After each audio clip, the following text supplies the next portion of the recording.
ìràwọ̀ ayọ̀ láti máa yọ̀ wá fẹ́ni tí jíǹgbé. Kò sí ìjì tí ó lè bòdì dán rẹ̀. Jésù ti gbà àwọn tó ti sọnù. Fún mi Bíbélì, ròyìn mímọ́ dídán, mọ́lẹ̀ rẹ̀ yóò tọ́ mi lọ́nà tòrò. Ẹ̀kọ́ ìlérí òfin ìfẹ́ papọ̀, kóru tó kọjá sọ́jà ìnípẹ̀kun. A kí yín káàbọ̀ sí ètò yín ètò wa Jẹ́ kí Bíbélì sọ̀rọ̀. Ètò tí ìjọ Kristi lóńdó àtijọ́ Kristi ní gbogbo tí wọ́n ń ṣe olùgbọ̀wọ́ rẹ̀. Orúkọ tèmi ni Fasonu Victor Ajihinrere Kristi. Kí a tó tẹ̀síwájú nínú ẹ̀kọ́ ọ̀rọ̀ Ọlọ́run, ẹ jẹ́ kí a tẹríba fún àdúrà. Ọlọ́run mímọ́ tí ń gbé níbi gíga nínú àwọn ọ̀run, a dúpẹ́ lọ́wọ́ yín. A gbé yín ga torí pé ẹ̀yin ni Ọlọ́run wa. Ògo, ọlá, agbára àti ìyìn fún orúkọ yín títí láéláé. A dúpẹ́ fún oore ọ̀fẹ́ aláìlẹ́gbẹ́ àti ìbùkún yín lórí ayé wa. A dúpẹ́ torí pé ẹ̀yin nìkan ṣo náà ni Ọlọ́run tí ń tọ́jú wa. Ògo, ọlá, agbára àti ìyìn fún orúkọ yín títí láéláé. Ọlọ́run mímọ́, ẹ jọ̀ọ́ nínú àánú àtọlá ńlá yín, kẹ́ gbọ́ ọpẹ́, kẹ́ gbà yín wa o. Ẹ bá wa sọ̀rọ̀ yín lónìí. Ẹ jẹ́ kí ìfẹ́ yín ó yé wa, kẹ́ sì tàn mọ́lẹ̀ ọ̀rọ̀ yín sí wa lọ́kàn. Ògo ni forúkọ yín títí láéláé. Ní orúkọ Jésù Kristi Olúwa wa, àmín.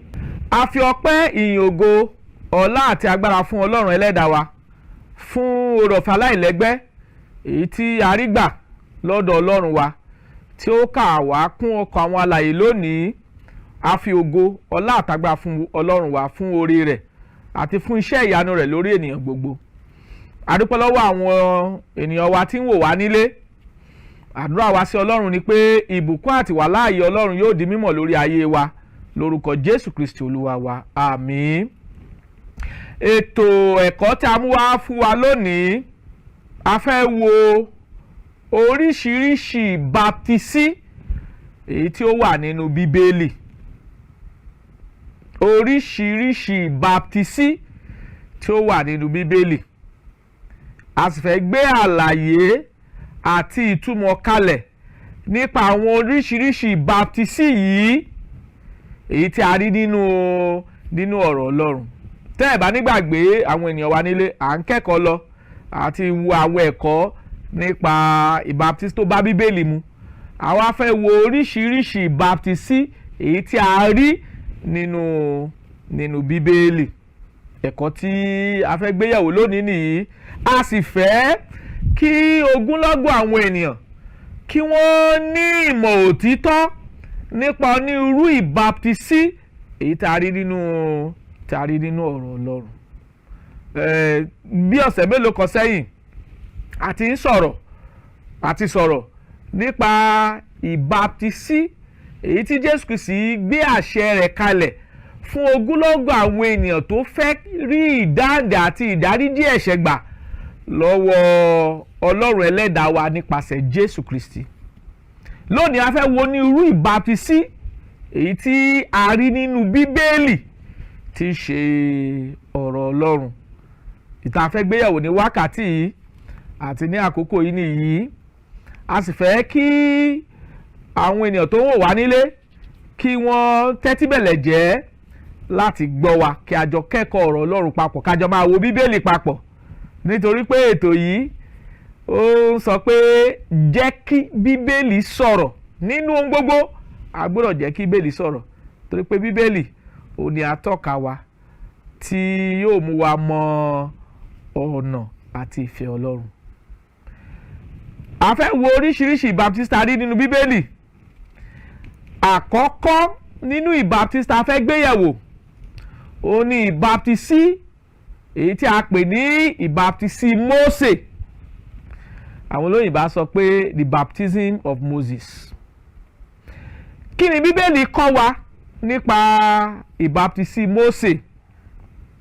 Nígbà tá a kíyèsí Kọ́ríńtì kínní, nígbà tá a wo orí ìkẹwàá nígbà tá a kíyèsí láti ẹsẹ̀ kínní títí dé ìkẹta a kọ́ wa lẹ́kọ̀ọ́ níbẹ̀ nípa ìbáptisí ti Mósè.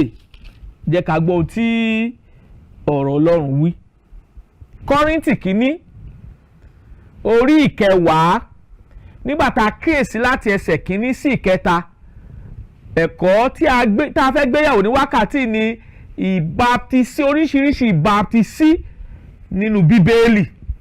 A sì fẹ́ máa gbé wọn yẹ̀wò ní ẹyọ kọ̀ọ̀kan kí a sì gbé ìlànà ẹ̀kọ́ àti òye kalẹ̀ nípa onírú ìbáptisí wọ̀nyí nínú ọ̀rọ̀ Ọlọ́run. Àkọ́kọ́ òun ni ìbáptisí ti Mósè. Kí ni Bíbélì wí? Kọ́ríńtì kínní orí ìkẹwàá nígbà tá a kíyèsí ẹsẹ̀ kínní títí dé ẹsẹ̀ kẹta kí ni Ọlọ́run sọ. Ó ní nítorí èmi kò fẹ́ kí ẹ̀yin kí ó ṣaláìmọ̀ ará bí gbogbo àwọn bàbá ti wà lábẹ́ àwọsánmọ̀ tí gbogbo wọn sì la òkun já tí a sì baptisi gbogbo wọn sí Mósè nínú àwọsánmọ̀ àti nínú òkun tí gbogbo wọn sì jẹ oúnjẹ ẹ̀mí kan náà. Ẹ jẹ́ ká dúró bẹ́ẹ̀ náà. A sọ pé à ń wo oríṣiríṣi ìbáptisí nínú Bíbélì. Àkọ́kọ́ ìbáptisí tá a rí nínú Bíbélì òun ni ìbáptisí ti Mósè. Báwo ló ṣe jẹ́ bẹ́ẹ̀? Kọ́ríńtì kínní orí ìkẹwàá láti ẹsẹ̀ kínní sí ìkẹta ló fi ẹsẹ̀ wa múlẹ̀ pé ní ìgbà tí àwọn ọmọ Ísírẹ́lì tí wọ́n kúrò ní Íjíbítì tí wọ́n lọ sí ilẹ̀ Kénáánì, èyí tí Ọlọ́run ti pàṣẹ pé kí wọ́n kó lọ sórí ilẹ̀ náà, a sọ fún wa pé ní ìgbà tí wọ́n ń lọ a ní àwọsánmọ̀ ó jẹ́ ààbò àti ìpamọ́ fún wọn àti òkun. Nígbà tá a pín òkun sí méjì tí àwọn Ísírẹ́lì gba àárín òkun kọjá, a sọ fún wa pé a pè ní baptism sínú Mósè. Òtí Bíbélì pè nìyí gẹ́gẹ́ bí ohun tá a rí ní ìwé Kọ́ríńtì kínní orí ìkẹwàá láti ẹsẹ̀ kínní títí dé ìkẹta.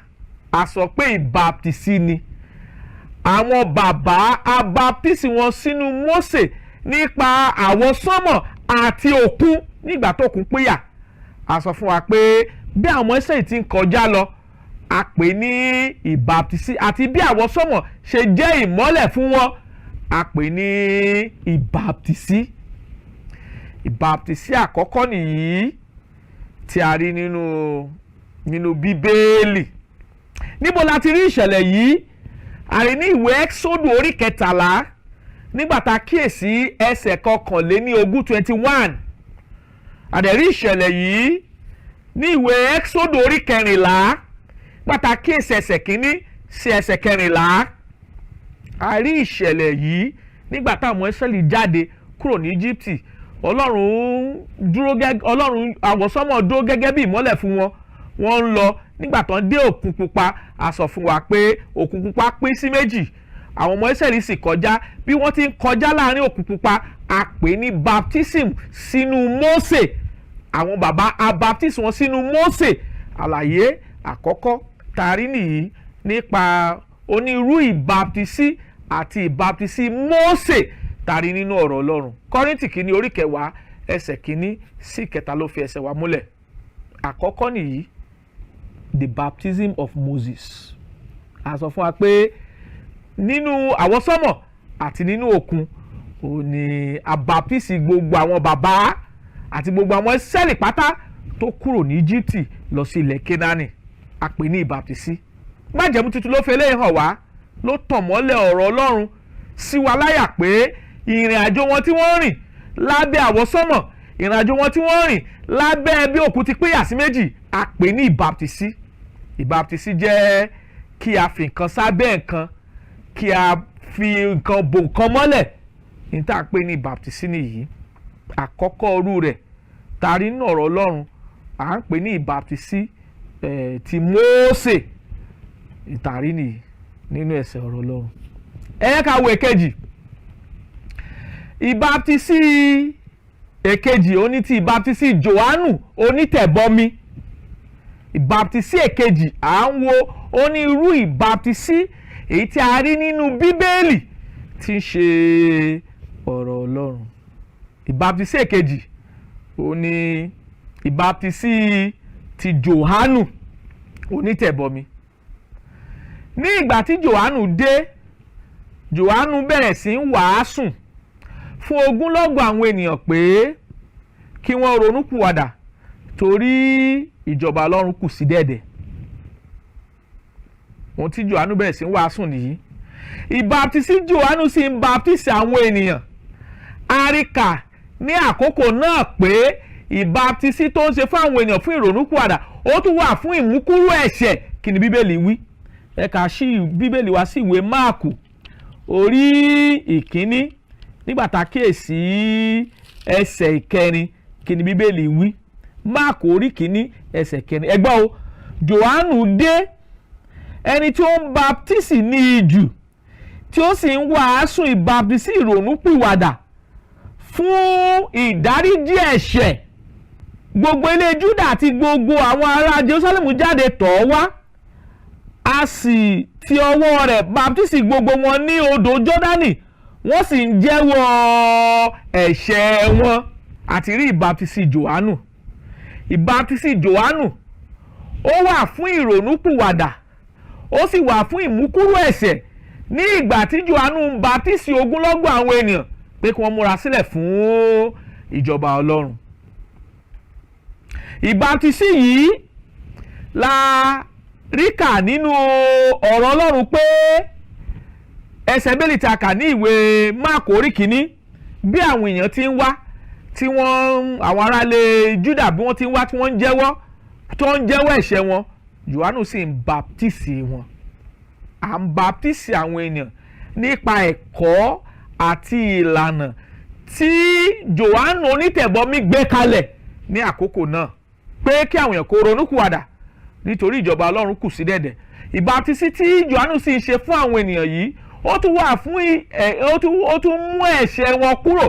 Bí ẹnikẹ́ni bá kú ní àkókò tí Jòhánù ń wàásù ìrònúpìwàdà fún ìjọba Ọlọ́run pé kí ìjọba Ọlọ́run ó tètè dé, tó bá kú ní àkókò náà yóò rí ìjọba Ọlọ́run, yóò di ẹni ìgbàlà ní ìkẹyìn ọjọ́, nítorí pé Jòhánù ń pe ogúnlọ́gọ̀ àwọn ènìyàn sí ìrònúpìwàdà pé ìjọba Ọlọ́run ṣe kíni, ó kù sí dẹ̀dẹ̀, ó sì wà fún ìmú ẹ̀ṣẹ̀ kúrò. Eléyìí gbọ́dọ̀ yé wa.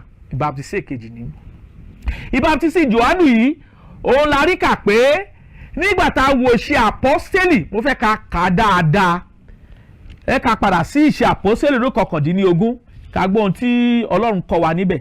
Act 19 ká wo ohun tí Ọlọ́run kọ́ wa nípa ìbáptísì ti Jòhánù, ìṣẹ̀lẹ̀ tó ṣẹlẹ̀ níbí. Ẹ ká kà Ìṣe Àpọ́stélì orí 19. Mo fẹ́ ká kíyèsí láti ẹsẹ̀ kínní sísàlẹ̀ kí l'Olúwa wí. Ó ló sì ṣe nígbà tí Apollo ti wà ní Kọ́ríńtì, tí Paul kọjá lọ ní ìhà ẹ̀kún òkè, ó wá sí Éfésù, ó sì rí àwọn ọmọ ẹ̀yìn kan, ó sì wí fún wọn pé ẹ̀yin àti gba ẹ̀mí mímọ́ náà nígbà tí ẹ̀yin gbàgbọ́.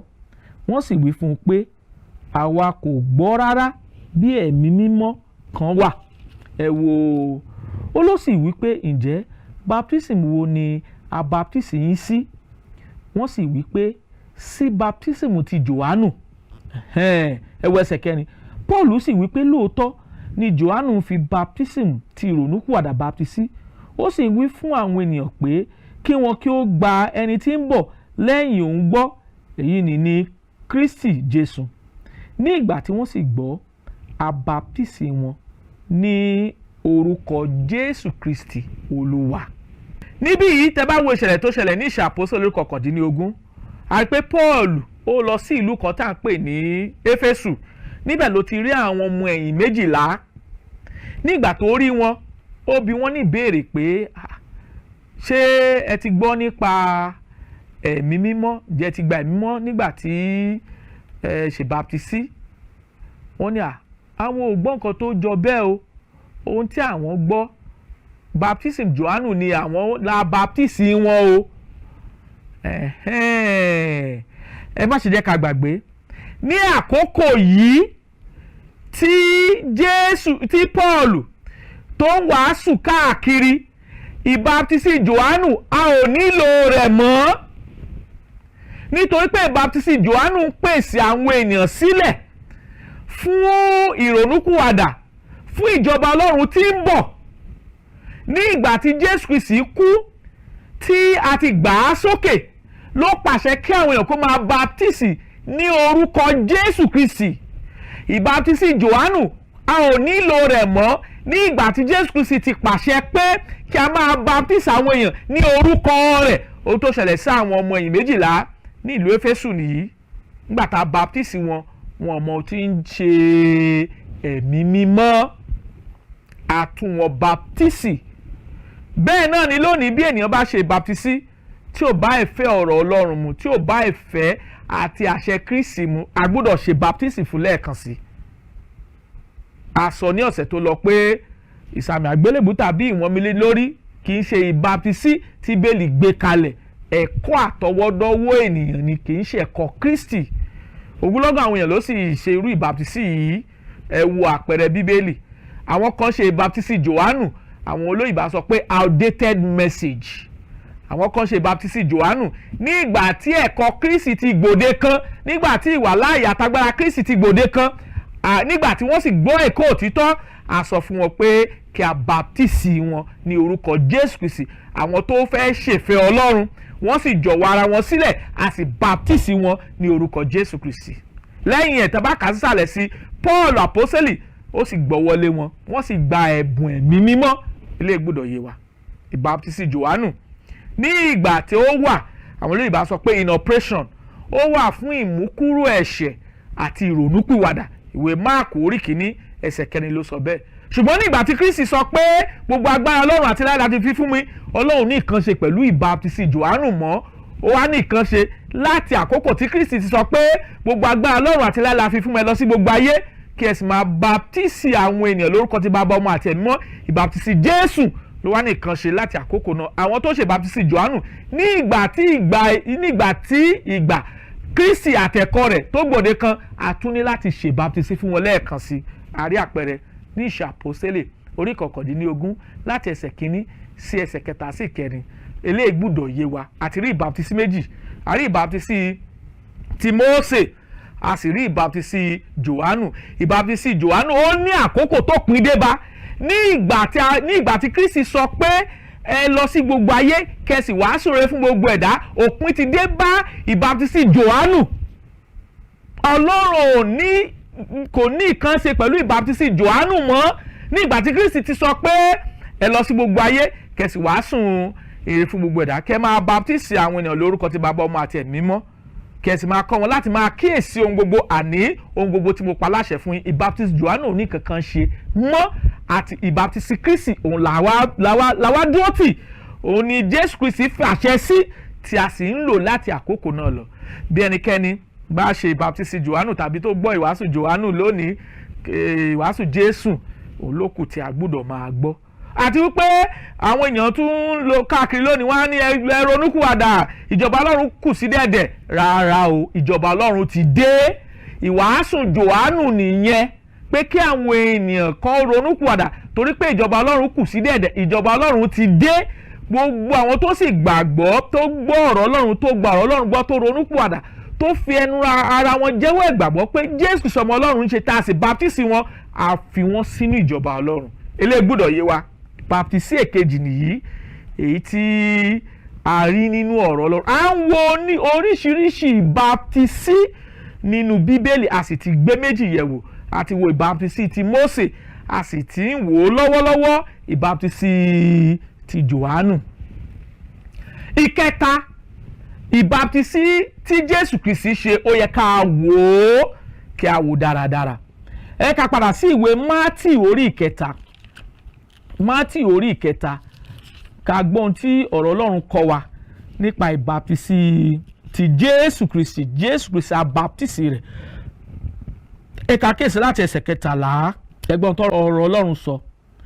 ó ní nígbà náà ni Jésù ti Gálílì wá sí Jọ́dánì sọ́dọ̀ Jòhánù láti baptisi lọ́dọ̀ rẹ̀, ṣùgbọ́n Jòhánù kọ̀ fún wípé èmi ni àbá baptisi lọ́dọ̀ rẹ̀, ìwọ sì tọ̀ mí wá. Ẹ wo ẹsẹ̀ 15.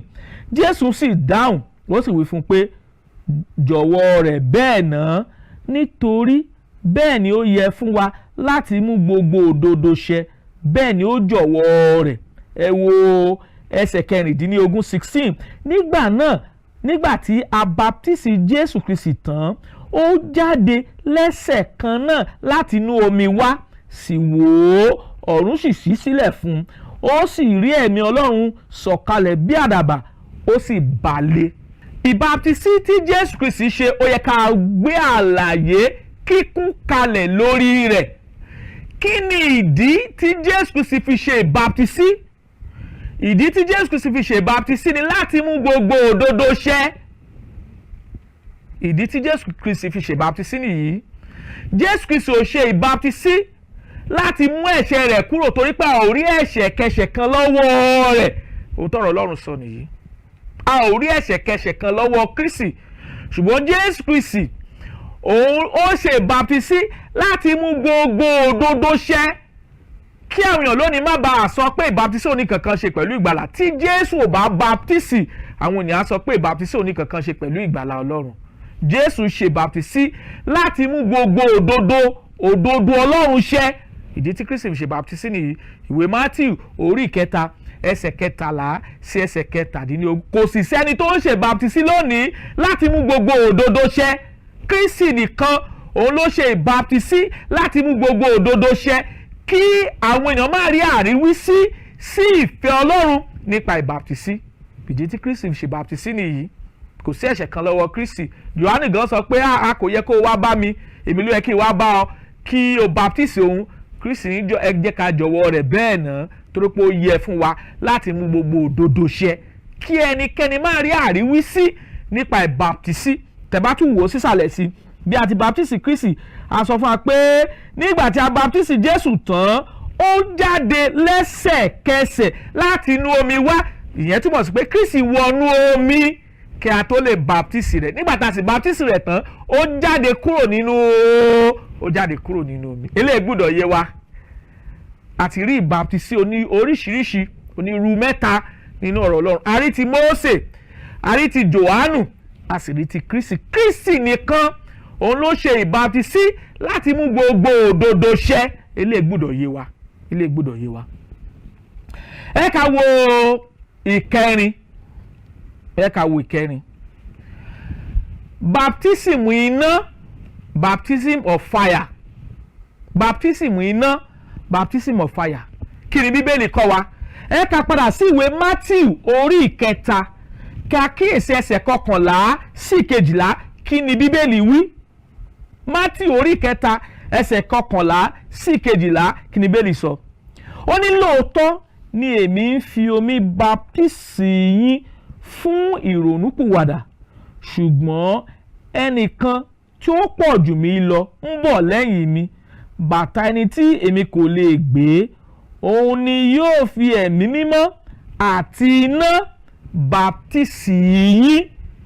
A fẹ́ wo ìbaptism ti iná. A ò rí ọ̀pọ̀lọpọ̀ àwọn èèyàn ṣe ọ̀pọ̀lọpọ̀ àìfi ìtumọ̀ òtítọ́ sí ọ̀rọ̀ Ọlọ́run. Kò sí nǹkan tó ń jẹ́ Holy Ghost fire. Tẹ wo ẹsẹ̀ Bíbélì dáadáa, kò sọ bẹ́ẹ̀. Ẹ̀mí mọ́ iná, kò sọ bẹ́ẹ̀. Ohun tó sọ nìyí, mo fẹ́ ká kíyèsí dáradára. Màá tútú ẹsẹ̀ 11 kà kí a lè lóye ohun tí ẹsẹ̀ Bíbélì ń sọ. Lóòótọ́ ni èmi ń fi omi baptisi yín fún ìrònúpìwàdà, ṣùgbọ́n ẹnìkan tí ó pọ̀ jù mí lọ ń bọ̀ lẹ́yìn mi, bàtà ẹni tí èmi kò lè gbé. Òun ni yóò fi ẹ̀mí mímọ́, ẹ ká kíyèsí, àti iná baptisi yín. Ẹ ká wo àlàyé ọ̀rọ̀ yìí. Ní ẹsẹ̀ Bíbélì kò sọ fún wa pé Holy Ghost fire, ìbaptisi ẹ̀mí mímọ́ wà, ìbaptisi iná wà. tẹ́ bá wo èdè tá a lò àti olóyìnbá sọ pé and kì í ṣe kankan náà. Baptisi ẹ̀mí mímọ́ wà, baptisi iná wà, baptisi iná là ń wò lọ́wọ́lọ́wọ́ báyìí. Jésù Kristi òun ni yóò baptisi gbogbo ayé yìí pẹ̀lú iná nígbà tó bá ń padà bọ̀ lẹ́lẹ́ẹ̀kejì. Eléyìí gbọ́dọ̀ yé wa torí pé a ò rí nǹkan tá a pè ní baptisi iná, no, baptisi ẹ̀mí àti iná ìbaptisi òun la rí nínú Bíbélì. Àwọn èèyàn tó ń pè papọ̀ pé Holy Ghost baptism àìlóye ni, àìlóye ọ̀rọ̀ Ọlọ́run ni. Baptism ẹ̀mí ọ̀tọ̀, baptism iná ọ̀tọ̀. Baptism iná òun ni Jésù Kristi Olúwa wa, òun ni yóò fi sórí gbogbo tó ń bẹ nínú ayé pátá. Òun la ó fi iná jó tútú tí Kristi bá sì ń bọ̀ lẹ́lẹ́kejì. Òun ti iná ńlá òun ni ó ń bọ̀. Baptism iná Jésù Kristi òun náà ni yóò fi fún gbogbo tí ń bẹ nínú ayé yìí tí ní ìgbà tó bá ń padà bọ̀ lẹ́lẹ́ẹ̀kejì. A ò pé pọ̀, kì í ṣe baptism, kì í ṣe ẹ̀mí mímọ́ iná, no, kò rí bẹ́ẹ̀. Eléyìí gbọ́dọ̀ yé wa dáadáa. Kó tún lè yé wa dáadáa sí, ẹ wo Tẹsalóníkà kejì orí ìkíní nígbà tá a kíyèsí ẹsẹ̀ 5 Tẹsalóníkà kejì nípa baptism iná yìí, nípa baptism iná ká kíyèsí dáradára kó yé ọ̀rọ̀ Ọlọ́run kí ó lè yé wa. Tẹsalóníkà kejì nígbà tá a kíyèsí ẹsẹ̀ 5 ẹgbọ́n ohun tó ọ̀rọ̀ Ọlọ́run sọ. Ó ní èyí tí iṣẹ́ àmì ìdájọ́ òdodo Ọlọ́run tí ó dájú kí ó lè kà yín yẹ fún ìjọba Ọlọ́run, nítorí èyí tí ẹ̀yin pẹ̀lú sì ń jìyà bí ó ti jẹ́ pé ohun òdodo ni fún Ọlọ́run láti fi ìpọ́njú gbẹ̀san lára àwọn tí à ń pọ́n yín lójú, àti fún yín tí à ń pọ́n lójú ìsinmi pẹ̀lú wà ní ìgbà ìfarahàn Jésù Kristi láti ọ̀run wá nínú ọwọ́ iná pẹ̀lú àwọn áńgẹ́lì alágbára rẹ̀. Ilé gbọ́dọ̀ yé wa tí Jésù Kristi bá ń bọ̀ lẹ́lẹ́ẹ̀kejì tòun ti ọwọ́ iná, òun náà ni àwọn olóyìnbá sọ pé òun náà ni yóò administer, òun náà ni yóò baptisi gbogbo tí ń bẹ nínú ayé yìí pẹ̀lú iná. A ò rí bì kan nínú bí ta sọ pé baptism iná tàbí ta sọ pé baptism ẹ̀mí mímọ́ iná. Kò sí nǹkan tó ń jẹ́ Holy Ghost fire. Eléyìí gbọ́dọ̀ yé wa gẹ́gẹ́ bí àlàyé tí ń bẹ nínú ọ̀rọ̀ Ọlọ́run. Kí ó lè yé wa dáadáa sí iṣẹ́ àpọ́sẹ́lì orí kejì ní ìgbà tí ẹ̀mí mímọ́ bà lé àwọn àpọ́sẹ́lì, nítorí ọ̀rọ̀ yìí tú pẹ̀lú èdè tí àwọn èèyàn máa ń lò. A gbọ́dọ̀ gbé àlàyé ọ̀rọ̀ yìí, a gbọ́dọ̀ gbé kalẹ̀. Ẹ wo, mo fẹ́ kà láti ṣe àpọ́sẹ́lì orí kìíní láti ẹsẹ̀ kìíní sí ìkẹrin. Nígbà tí ọjọ́ Pentecost sì dé, gbogbo wọn fi ọkọ̀ kan wà níbì kan. Lójijì ìró sì ti ọ̀run wá gẹ́gẹ́ bí ìró ẹ̀fúùfù líle, ó sì kún gbogbo ilé níbi tí wọ́n gbé jókòó. Ẹ̀là ahọ́n bíi tiná sì yọ sí wọn, ó pín ara rẹ̀, ó sì bà lé wọn olúkúlùkù wọn. Bí iná ni, kì í ṣe iná. Tẹ́ bá kíyèsí ọ̀rọ̀ Ọlọ́run, kì í ṣe iná. Ẹ̀mí mọ́ tó bà lé àwọn àpọ́sítélì ọjọ́ Pentecost kì í ṣe iná, bí iná ni. Àfiwé èdè òun ni a lò níyìí nípa ẹ̀mí mímọ́, kì í ṣe iná. Eléyìí gbọ́dọ̀ yé wa dáadáa. Mo fẹ́ ká tún ka ẹsẹ̀ Bíbélì náà ṣe àpọ́sítélì orí kejì láti ẹsẹ̀ kìíní sí ìkẹrin. Bí iná, kì í ṣe iná. Eléyìí gbọ́dọ̀ yé wa dáadáa. Ẹ̀yin ènìyàn wa nílé, a fi ògo ọlá àtàgbà fún Ọlọ́run wa. Ó sì kù bíi 3 torí a ti sọ nípa 4 oríṣiríṣi ìbáptisí tá a rí nínú Bíbélì, a sì fẹ́ gbé àlàyé kalẹ̀. Ó kù bíi 3. A tún ń padà bọ̀ ní ọ̀sẹ̀ tó ń bọ̀ ní agbára Ọlọ́run láti fi àlàyé sí 3 yòókù kí àlàyé ìfẹ́ Ọlọ́run àti ọ̀rọ̀ rẹ̀ kí ó lè yé wa. Ẹnu wa dùn, ayọ̀ wa kún fún oore ọ̀fẹ́ ta ní lónìí láti jẹ́ ọ̀kan nínú àwọn àlàyé lónìí. Ògo ni forúkọ Ọlọ́run wa títí láéláé. So tí ẹ bá fẹ́ pè wá tàbí tí ẹ ní ẹ̀bẹ̀ àdúrà, àwọn nọ́mbà tí ẹ ó pè wá sí nìyí: 08057444902 tàbí 08065717023. àtúntún nọ́mbà náà pè fún wa: 08057444902 tàbí 08065717023. Kí àlàáfíà àti wà láàyè Ọlọ́run kí ó máa bá wa gbé lórúkọ Jésù Kristi Olúwa wa. Àmín. Fún mi ní Bíbélì ìràwọ̀ ayọ̀ láti máa yọ̀ wá fẹ́ni tí jíǹgbé, kò sí ìjì tí ó lè bòdì dán rẹ̀. Jésù ti gbà àwọn tó ti sọnù. Fún mi Bíbélì ìròyìn mímọ́ dídán, mọ́lẹ̀ rẹ̀ yóò tọ́ mi lọ́nà tòrò. Ẹ̀kọ́ ìlérí òfin ìfẹ́ papọ̀, kóòrù tó kọjá sọ́jà ìnípẹ̀kun.